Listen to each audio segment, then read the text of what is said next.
Hey guys, oh my god. So recently I've been talking to this guy, right? And I want to bring this up really quickly because I know a lot of you guys go through a lot of things that I've probably gone through when it comes to dating and getting to know people is trusting them too quickly. And you get attached and it's like, ugh. Okay, so I just recently met this guy, right? And so let's backtrack a little bit. So about a couple weeks ago, there was this random guy that I met through Xbox, and we started playing like video games and stuff, and it was cool. It was nice. But he started flirting with me, and I was like, oh, okay, I'm gonna flirt back a little bit. I like talking to people like this. Like I can flirt back. I have the room to. I can. I'm not cheating on anybody. I'm not with anybody. So what does it matter?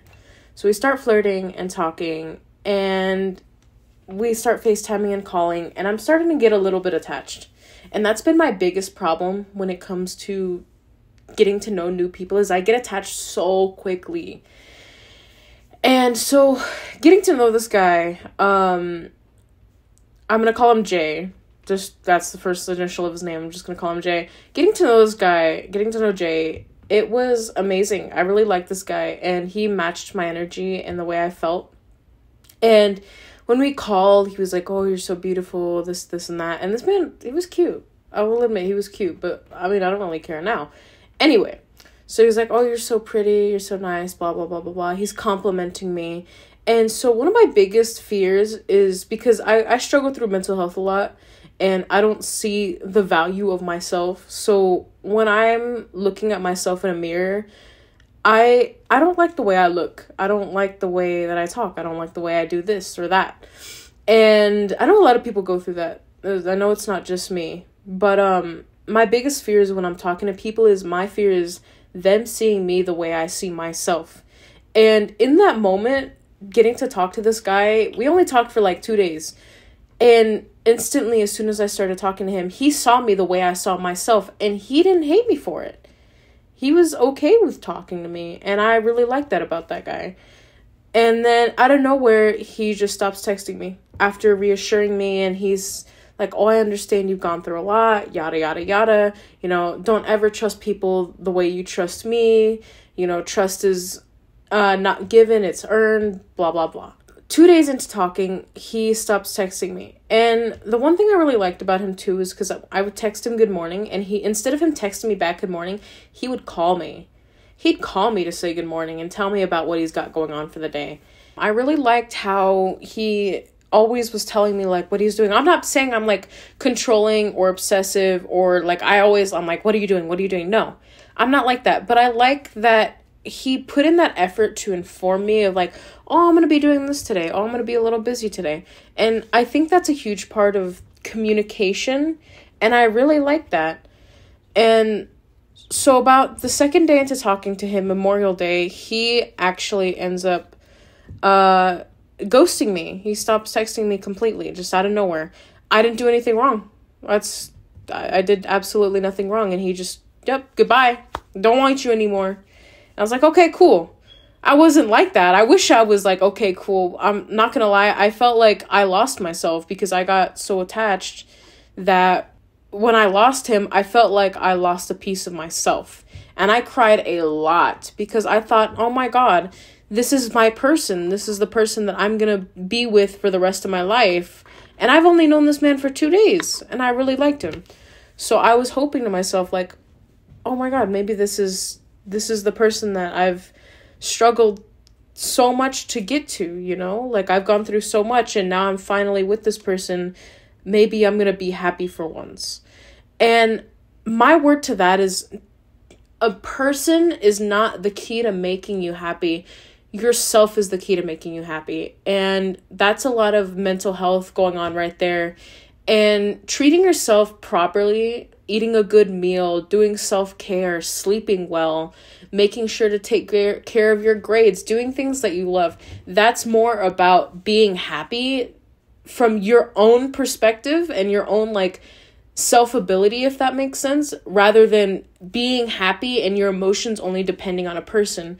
Because if that person stops texting you, what are you going to do? Are you going to be negative Nancy for the rest of your life? Like, it's nothing you can do about it. A person shouldn't be the reason why you're happy, because then if that person leaves you and you're waiting for that text, you're going to get angry at the people around you until that person texts you back, because you depend your emotions on that person so much. And I did the same thing. When he stopped texting me, not only was I bawling my eyes out crying, like I cried all the way from 8 p.m. to 11 p.m. That's how much I cried. Screaming, crying, hyperventilating so much that I almost passed out. And while waiting for his text, while holding on to that little moment, like, okay, please text me back, I would get upset at other people and family members because he wasn't texting me back, and I was so angry that he wasn't, that I took it out on other people. And that right there will destroy relationships you have with family and friends. Please, please, please do not depend your life on a person. So, he stopped talking to me completely, and I got over it. It hurt a little bit, and the way he treated me, I really trusted him. And him leaving me and lying to me hurt, because now getting into a relationship or a talking stage with another person is like, how do I know that this new person isn't going to be the same as Jay? And that is the most terrifying thing that you will ever go through in your entire life, is because I genuinely think that Jay traumatized me a little bit, because he was so nice, funny, sweet, caring, and everything that I could hope for. And then boom, he's gone like that. Yes, I'm going to be devastated. Yes, I'm going to be upset and sad and all sourpuss negative Nancy over here. But at the end of the day, your life is so much better, and so, like, there's so much to life than a person that you talk to. Yes, I mean, falling in love's great. You meet a person, you start talking, you start dating, you get married, you have a kid, you don't have kids, maybe you get pets. That's your life, and I'm glad that a lot of people get to live that kind of life. But it's that part of life where you're trying to get to that future segment where you're getting married and having kids or having pets and traveling the world. It's that part that you suffer through so much to get to. And at the end of the day, you hope to God that it's worth it. And I can't personally say, oh yeah, it's worth it. I'm not married. I'm not dating currently. I'm talking to somebody, and it's great. I mean, he's sweet, caring, funny, nice. He's reassuring. He makes sure he's not going too over the top. He's making sure that he's not doing too much less. He's making sure that my boundaries are okay, that I'm doing okay in general. He's making sure that I had at least a decent meal, that I'm taking care of myself. And I'm not saying my life is going to depend on this person, but it's nice to have somebody there for you, whether it be a boyfriend, girlfriend, partner, friend, mom, dad, it doesn't matter. Or like a parent or guardian, it doesn't matter, because having a person be there for you is the one thing that's like, wow, I really like this, and it feels good, it feels nice.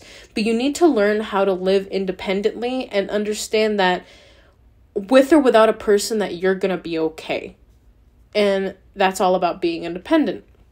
And becoming an independent person is pretty scary, because you're trying to live up to so many expectations in life, whether it be academically or just in life in general. When it comes to work, you have to meet certain standards. When it comes to school, how you have to make grades, how you have to be eligible for sports, how you can't have any credit loss or any absences, because then you can't participate in the things that you love. And that really sucks, is because you're trying to be your own person. You're trying to be independent. You're trying to live your life. And yet you're still held to these expectations. And I'm not saying being held to some expectations are really difficult and you shouldn't be held to any at all. No. Everybody's held to expectations, and that is life. And there's nothing you can do about it. But the being stressed out about it is something that's not necessary.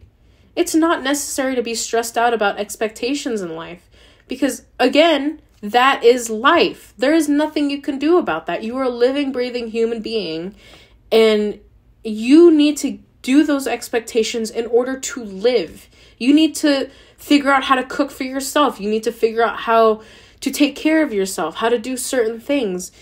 You need to drink water. You need to stay hydrated, because then if you dehydrate, then, well, boom, you're dead. You die. You need water to live. You need food to live. And if you don't have those essential things, well, that's it. There's nothing you can do about it.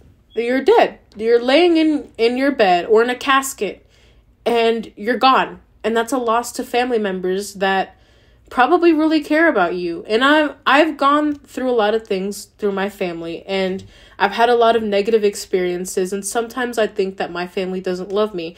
But at the end of the day, you still have those people that are there in your life and care about you. And they don't have to be blood-related family either. They can be friends. They can be random people that you meet through a community. But that right there is family.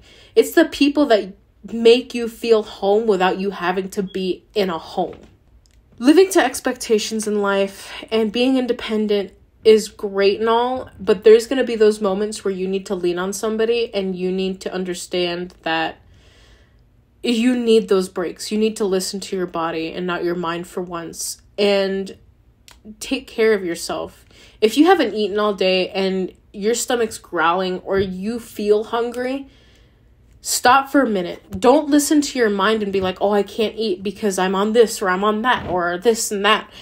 If you feel severely sick to your stomach, or you feel severely sick and lightheaded because you haven't eaten a certain amount of time, or you haven't had water, stop and think to yourself, I need to eat. I need to get water. I need to do this. I need to take care of myself. And if you don't take care of yourself, again, you're in a casket. You're gone. You're dead. There's nothing you can do about that unless you do something about it and take care of yourself. And this is going to kind of go into how I'm currently cutting a lot of weight, and I'm doing a lot of fitness things, and I'm starting sports again. I'm doing wrestling. I'm happy. I'm going to be so honest. I'm 218. Before I started my weight loss, I was 222. And yes, the weight difference isn't that much, but a lot of things is with women is that your weight fluctuates a lot. My weight was 222. I went down to 212, and now I'm back at 218, and I've been eating the same exact way, and I've been exercising. It's something that women can't control to a certain extent, and it sucks. It really does suck, because you're trying your best and you feel like your best isn't enough. And then that's going to send you into a horrible and deep mental health spiral. And I don't think I could put that any other way. And another thing with getting fit and healthy, or just living your life how you want to live it, is that you hold yourself to a certain expectation that you have to look a certain way, that you compare yourself to other people. And that's just not right. It's not right how you can compare yourself to other people, because, and I'm not going to force religion on you guys, and I'm not going to make you guys be like, oh, okay, yeah, or force you guys to believe in God. But I believe in God. I'm a Christian wholeheartedly. I love God. I love Jesus. I'm happy the way I am.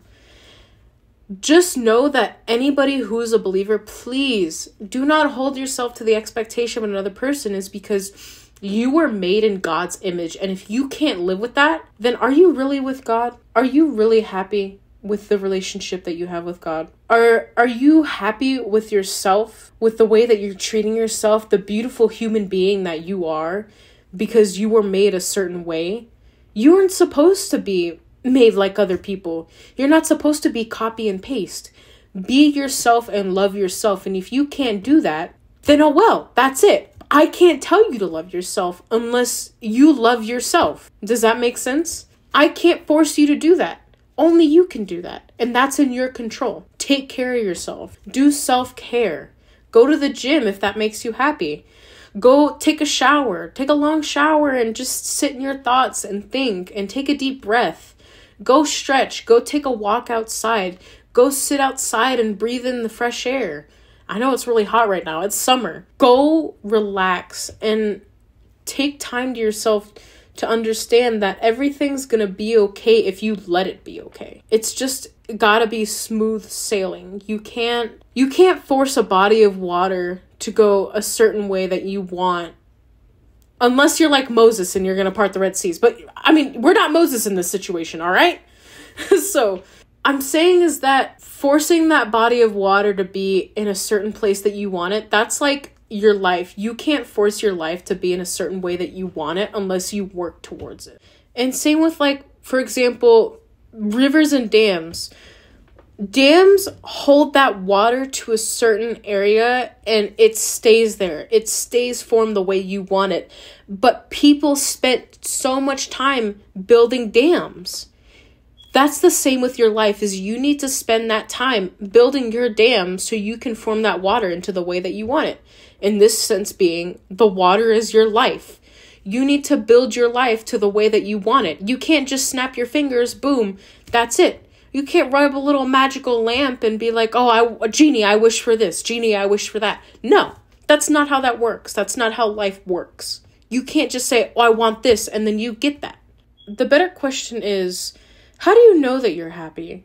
How do you know that you're living life to the fullest? How do you know all this? You don't. You really don't. There's no such thing as being happy for the rest of your life, because you're still going to have those down moments. You're still going to grieve people that you've lost, pets that you've lost. You're going to go through suffering and sorrow and depression even. But the thing is that, again, I've said this a million times, that is life. You are not living life unless you've gone through so many struggles and sorrow and depression and all of this. You're gonna go through it eventually, and that's okay. It's okay to go through sorrows and depression, is because you're a human being with feelings. That is the best way that I can put it. We are all human. It is okay to struggle and to suffer. And if you don't struggle and suffer, teach me the way. I want to know, because I struggle and suffer a lot. Back last year, I used to cut myself. I used to cut my wrist a lot. And I went through a lot of mental health struggles, and my arms are cut up like a little cutting board. I'm going to be so honest. I'm cut up like a little cutting board. But that's a struggle that I went through my life for at least 3 years.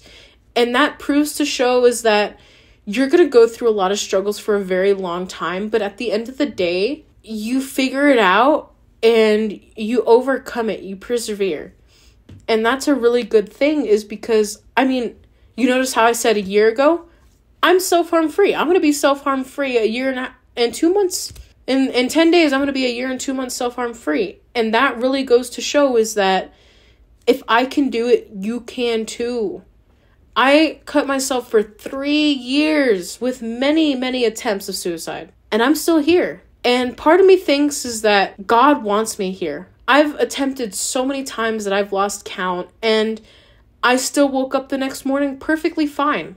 I woke up okay, and I never had to go to the hospital once because I would take too many pills and I'd be throwing up and not feeling okay the next morning because I expected myself to be dead that same night. I woke up perfectly fine, and that right there is God's way of saying that you still belong here. Because I may not have taken the hint the first time when I lived, but after so many times, you really do just sit and realize, maybe I'm supposed to be here. Maybe I have a purpose. And you do have a purpose. Your purpose is to be with the people that you love, that you meet along the way, and help out. Even if that person's there for a short amount of time, you're going to be there and you're going to help them through things. And it's going to be great. It's going to be great. And if you can't help them through those things, then you guide them in the right direction. I'm not really good when it comes to empathy or sympathy or anything like that. But when I meet a new person, I at least try my best to help them out in the best way that I can. And if it doesn't work out, then okay, it doesn't work out. There's nothing you can do about it. You can't control their life. If they want to die and you try and convince them not to and they still want to, okay, there's nothing you can do about that. There's nothing you can do. You can't tell them, oh, do this, do that. No, it's their life. And in that mindset that they're in, where they want to hurt themselves, they want to die, it's so hard to get people out of that kind of mindset, coming from somebody who's been in that mindset. I've had so many people try and talk me out of it, and I've did it anyway. And I'm still here. The thing is that if you end up surviving and you're hurt, you're going to learn that lesson that maybe I should have listened. You're going to notice that if you do that and then you get hospitalized because of it and you talk to the people that didn't want you to do it, you're going to sit there and realize, oh my God, these people do really care for me. And that's going to be the most painful crap ever, is because, and don't guilt trip yourself into making yourself feel guilty and bad because you attempted. I get it. You're going through life and you go through a lot of struggles and you don't want to struggle anymore. That's okay. I understand that you don't want to struggle anymore, but sometimes all you really can do in life is struggle until it gets better. The reason why I'm saying this is because if you ever get hospitalized and you see those people that you realize, oh my God, they really do love me, don't guilt trip yourself into being like, how could I never notice this? How could I never notice that? Why didn't I ever realize that they love me? Why didn't I do this? Why didn't I do that? It doesn't matter, because at the end of the day, you're there with them right there in that moment. And that's what matters to them most, is that you're there with them. And you get to talk to them for another day and live your life. And it's the best thing that you can do, especially after an experience like that. Because sometimes it can be really traumatizing. You waking up the next morning and you're scared or you're disappointed that nothing worked. Why not wake up after attempting or something like that and realizing, maybe I'm supposed to be here.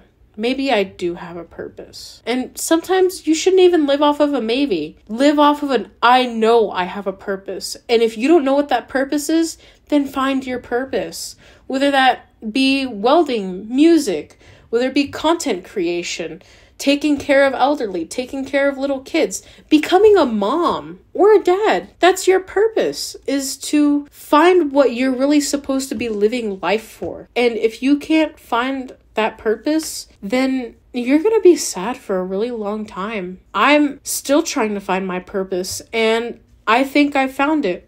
And if it's not that, then, oh well, no biggie, you know, there's always something else. Single day, you find something to live for. If you don't know your purpose yet, then you find something every single day that you will wake up to and understand, oh, it's going to be okay. Another day, I got this. And if you can't live that way, then I don't know what to tell you. Start living that way. But I can't force you to.